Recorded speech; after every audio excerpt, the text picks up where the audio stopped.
दोस्तों नमस्कार। एक आईआर के लिए इम्पोर्टेंट, आप सबको पता है कि इंटरनेशनल रिलेशन आपके एग्जाम के लिए और आपके किसी भी तरह के नॉलेज के लिए इम्पोर्टेंट होता है, जो बच्चे खासकर वर्ल्ड अफेयर्स में जानकारी रखना चाहते हैं, इंटरेस्ट रखते हैं। मैं यहाँ पर एक पर्सन का नाम ले रहा हूँ, डोनाल्ड ट्रंप। तो मैं यहाँ पर आज की जो न्यूज कवर होने वाली है कि ये जो डोनाल्ड ट्रंप व्यक्ति हैं, अमेरिका के राष्ट्रपति, दुनिया के सबसे पावरफुल पर्सन अगर कहा जाए तो अमेरिका के राष्ट्रपति होते हैं, इसमें सबको क्लियरिटी होगी। लेकिन डोनाल्ड ट्रंप को लेकर मैं एक बात करना चाह रहा हूं, आप लोगों के साथ चर्चा करना चाह रहा हूं कि डोनाल्ड ट्रंप ने क्या किया है कि पूरी दुनिया में बहुत सारी ऐसी चीजों को सामने रख दिया है कि आने वाले जो भविष्य में कुछ साल हैं वो सबके लिए खराब भी हो सकते हैं और कुछ के लिए रैंडमली फायदा भी हो सकता है। जैसे डोनाल्ड ट्रंप ने, आप कह सकते हो, इजराइल संघर्ष जो है चल रहा था उसको रोकने का काम किया। एक बहुत बड़ी उपलब्धि भी मैं कह सकता हूँ ये है, किसी भी कारण से हुआ हो, लेकिन कहीं ना कहीं उसका जो फैक्चुअल बात कहा जाएगा तो इससे कुछ ना कुछ कह सकते हो एक स्थिरता आएगी पश्चिम एशिया पर और विश्व में भी।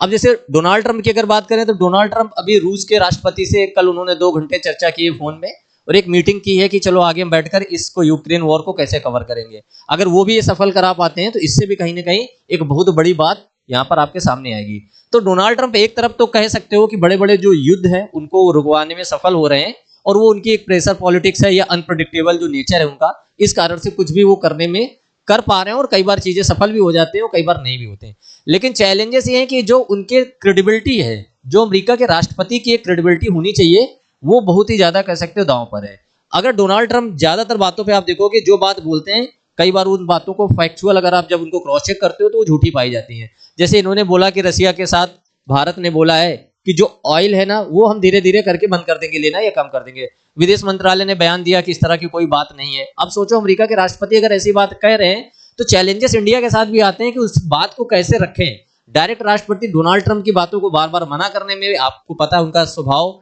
बहुत ही व्यक्तिगत लेवल पे चीजें ले लेते हैं, कई बार वो समझ ही नहीं आता कि देश चला रहे हैं कि अपनी पर्सनालिटी को चला रहे हैं। लेकिन दूसरी बात यह भी होती है कि भारत जैसे देशों की एक बहुत चैलेंजिंग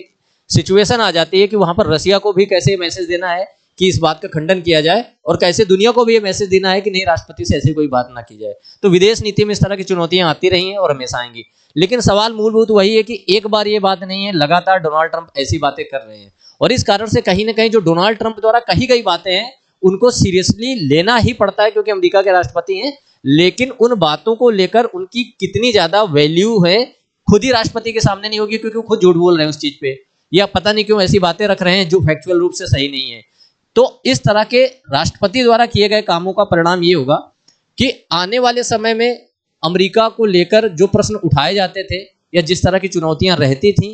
वो बातें बहुत ही खुलकर सामने आ जाएंगी। यानी एक अमेरिका में बैठा हुआ वो पर्सन जो दुनिया का सबसे ताकतवर व्यक्ति कहा जाता है, जो कि अमेरिका का राष्ट्रपति है, अगर उसकी बातों की ही वैल्यू नहीं है तो आप ये सोचिए कि फिर व्यक्ति या कोई राष्ट्र कैसे इस तरह के किसी भी वादे को लेकर अपनी पॉलिसी पे काम कर सकता है। तो जो अमेरिका के मित्र राष्ट्र हैं, चाहे वो एशिया में बात करो जैसे जापान हुआ, मान लो साउथ कोरिया हुआ, इंडिया हुआ, या यूरोप में आप कह सकते हो, या आप कह सकते हो पश्चिम एशिया में कह सकते हो, अफ्रीका में कह सकते हो, दक्षिण अमेरिका में कह सकते हो, कहीं भी आप कहिए, जो देश अमेरिका के कह सकते थे कि काफी ज्यादा एक स्वाभाविक मित्र थे, उनमें भी कहीं ना कहीं अविश्वास की बात आई है। और चाइना और अमेरिका का जो ट्रेड वॉर चल रहा है, इसके कारण भी जो ग्लोबल चैन सप्लाई है आप सबको पता है प्रभावित होने वाली है, क्योंकि ट्रेड वॉर होगा तो आप सबको पता है कि एक्सपोर्ट पे चैलेंजेस आते हैं और तो जो दुनिया में सप्लाई साइड से कह सकते हो चीजें पहुंचनी चाहिए वो प्रॉपरली नहीं पहुंच पाएंगे, जिससे कि उनकी डिमांड बढ़ेगी या उनके प्राइस बढ़ेंगे। तो दुनिया में महंगाई और अस्थिरता का भी खतरा है और ये जो एक गैप सा बनता है जिस कारण से ये अनस्टेबिलिटी हो रही है, दुनिया अभी तैयार नहीं है कि वो इस स्तर में भर पाए, क्योंकि अमेरिका और चाइना जो दुनिया की बहुत ही बड़ी इकोनॉमी है, अगर यही इस तरह के माहौल को क्रिएट करेंगे तो उन देशों का क्या होगा कि जो कि बहुत ही कम पूंजी के साथ अपने लोगों का जीवन चला रहे हैं। तो कहीं ना कहीं इस वैश्विक व्यवस्था में, ये ग्लोबल ऑर्डर में, ये एक बहुत ही ज्यादा चुनौतीपूर्ण बात है कि आप जब लीडर को चुन रहे हो तो आपको इस बात को देखना पड़ेगा कि वो लीडर कैसा है। मैं तो खुद ही नहीं समझ पाया कि डोनाल्ड ट्रंप कैसे अमेरिका के राष्ट्रपति बन जाते हैं उस देश के लोगों द्वारा जहां पर कह सकते हो कि डेमोक्रेसी, फ्रीडम, इस तरह के जो बहुत ही हाई वैल्यू या कह सकते हो बहुत ही इथिकल वैल्यूज हैं, उन पे माना जाता था कि अमेरिका ने दुनिया में बहुत कुछ एक तरह से सक्रिय योगदान दिया दुनिया को। अब वहां पर अगर कुछ इस तरह के राष्ट्रपति बन रहे हैं और दुनिया में इस तरह की अस्थिरता ला रहे हैं तो इससे होगा क्या, जो देश गरीब है वो और गरीब हो जाएंगे, क्योंकि वो धीरे धीरे इन सिनेरियो से कहीं ना कहीं अपने आप को और कमजोर करते हुए देखेंगे। तो डोनाल्ड ट्रंप को लेकर आप सबको अध्ययन करना चाहिए। डोनाल्ड ट्रंप को लेकर आपको ये भी देखना चाहिए कि इनके द्वारा जो भी पॉलिसी, चाहे वो यहाँ पर बात किया जाए युद्ध की नीति हो या दुनिया के साथ जो इकोनॉमिक या कह सकते हो ट्रेड पॉलिसीज हो, या कह सकते हो टैरिफ पॉलिसीज हैं, इससे पूरी दुनिया को, यूरोपीय देशों को, खासकर वो देश जो गरीब देश हैं, उनमें कितना नकारात्मक प्रभाव पड़ रहा है, ये तो आने वाले समय में आपको रियलाइज होगा, क्योंकि उन देशों पर अब इसका प्रभाव दिख रहा है। जैसे भारत का ही देखा गया कि अमेरिका के साथ एक्सपोर्ट 37% घट गया। अब ये कब, जब टैरिफ लगने के बाद, और हम सबसे ज्यादा पॉजिटिव जो एक्सपोर्ट कर रहे थे वो अमेरिका को कर रहे थे। तो जहां पर हमें एक्सपोर्ट करने से रेवेन्यू मिल रहा था, यानी